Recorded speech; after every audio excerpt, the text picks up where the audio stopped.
Esmeralda, California, August 15th, 1862.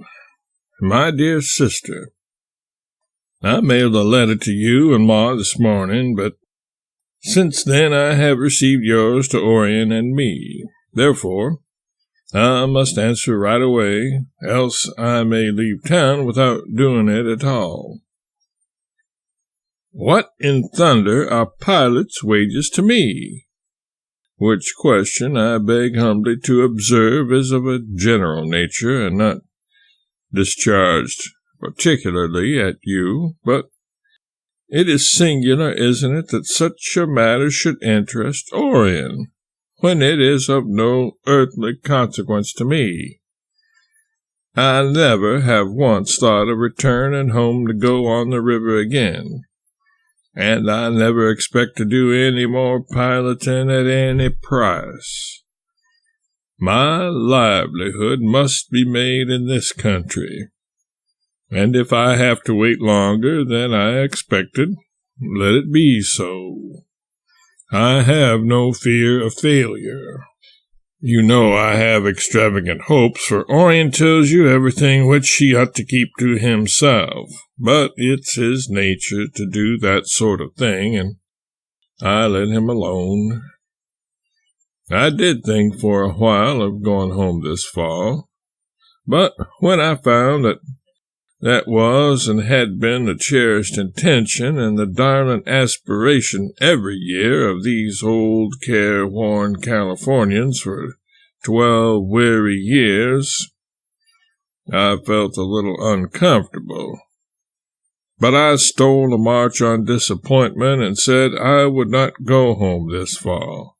I will spend the winter in San Francisco, if possible. Do not tell anyone that I had any idea of piloting again at present, for it is all a mistake. This country suits me, and it shall suit me, whether or no. Dan Twing and I and Dan's dog cabin together, and will continue to do so for a while until I leave for... The mansion is 10 by 12 with a domestic roof. Yesterday it rained, the first shower for 5 months. Domestic, it appears to me, is not waterproof. We went outside to keep from getting wet. Dan makes the bed when it is his turn to do it, and when it is my turn, I don't, you know. The dog is not a good hunter, and he isn't worth shucks to watch, but he scratches up the dirt floor of the cabin and catches flies and makes himself generally useful in the way of washing dishes. Dan gets up first in the morning and makes a fire, and I get up last and sit by it while he cooks breakfast. We have a cold lunch at noon, and I cook supper, very much against my will. However, one must have one good meal a day, and if I were to live on Dan's abominable cookery, I should lose my appetite, you know. Dan attended Dr. Chorpening's funeral yesterday, and he felt as though he ought to wear a white shirt. And we had a jolly good time finding such an article. We turned over all our traps, and he found one at last. But I shall always think it was suffering from yellow fever. He also found an old black coat, greasy, and wrinkled to that degree that it appeared to have been quilted at some time or other. In this gorgeous costume he attended the funeral, and when he returned, his own dog drove him away from the cabin, not recognizing him. This is true. You would not like to live in a country where flour is $40 a barrel? Very well.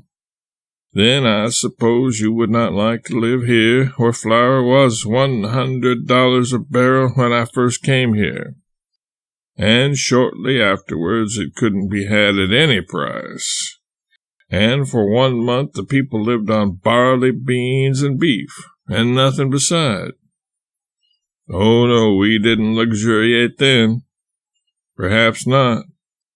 But we said wise and severe things about the vanity and wickedness of high living. We preached our doctrine and practiced it, which course I respectfully recommend to the clergymen of St. Louis. Where is Beck Jolly? In Bixby. Your brother, Samuel.